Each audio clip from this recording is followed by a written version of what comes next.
Hey, what's up guys, this is B-Side Investing. Welcome to our 100k challenge, and today we have a really great news. I know my voice is not that excited, but trust me, it is a great news. We have BITFARMS. Finally, they got approved for the NASDAQ.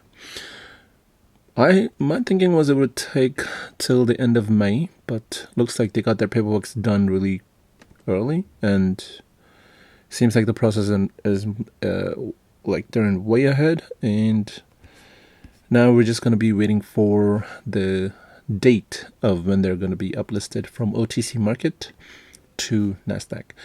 Now there's also good news in here that they were approved for the NASDAQ global market tier, and there's one step ahead of this. That's global market, I want to say limited.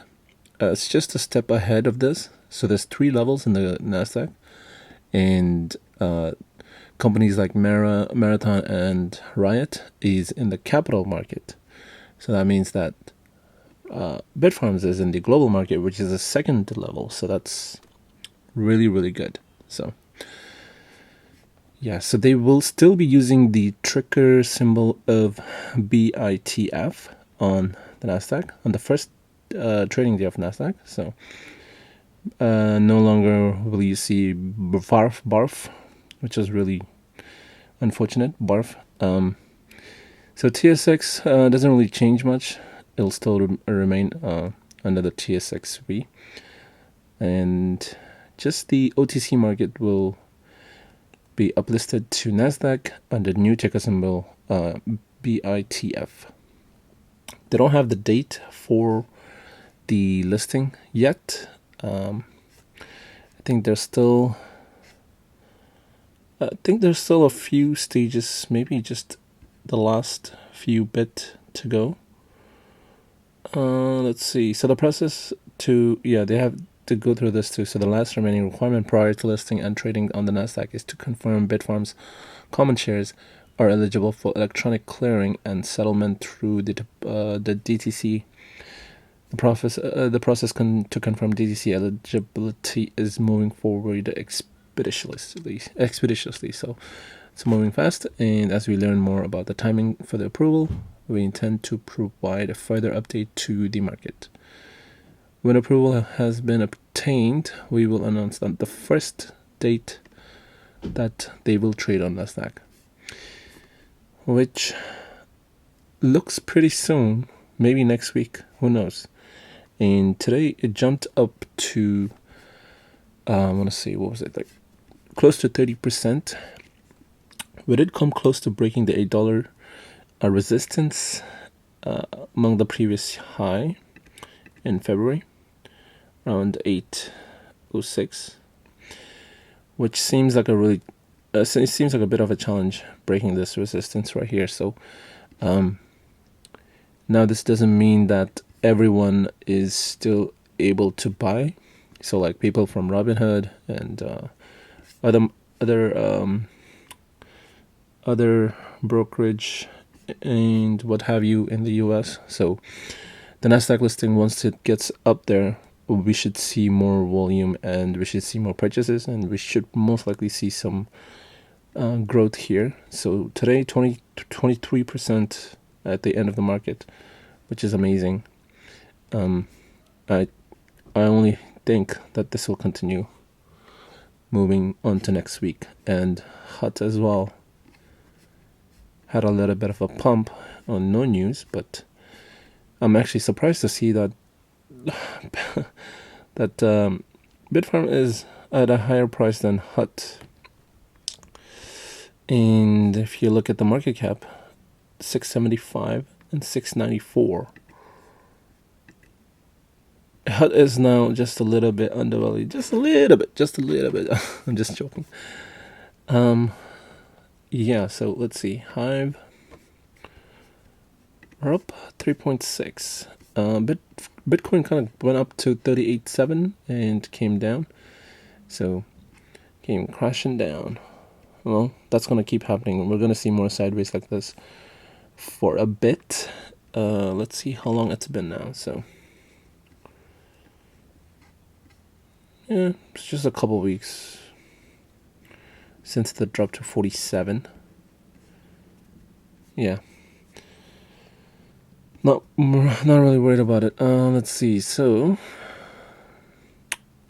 ETH is down a bit from all-time highs at 3,600. It's still pretty good. And let's see. So our portfolio today, we are doing pretty good, really good actually, because of the BITFARMS news. We are up 8% at $381, and we are sitting pretty good. Let's see. I know we kind of took off a hit in investing in DMG, although a small amount, about, what was it, 60 shares. Yeah, it's about $100. And Neptune Digital today had a really good day, up 15%. There weren't any news, but still, at least helps to recover a bit. I could have averaged down, but my focus is lying towards the altcoins and crypto market now. Let's see. And we have Bingo. They have their let's see. They have their earnings coming up on May 13. Right. So May 13. It's a webcast at 4:30 p.m. So right. So they're gonna release it, and the conference will start. So most likely they'll release it around before close, maybe. And then the conference will start at 4:30. So, and this is for Q1. Q1. I think they should have some good numbers in here. If it doesn't have good numbers and good sales, then not to worry, because we're looking really good with the expansion in Europe into England. So, and further, I believe Hut is also, they also have their earnings soon on May 13. Okay, so Thursday coming up. Yeah, other than that, there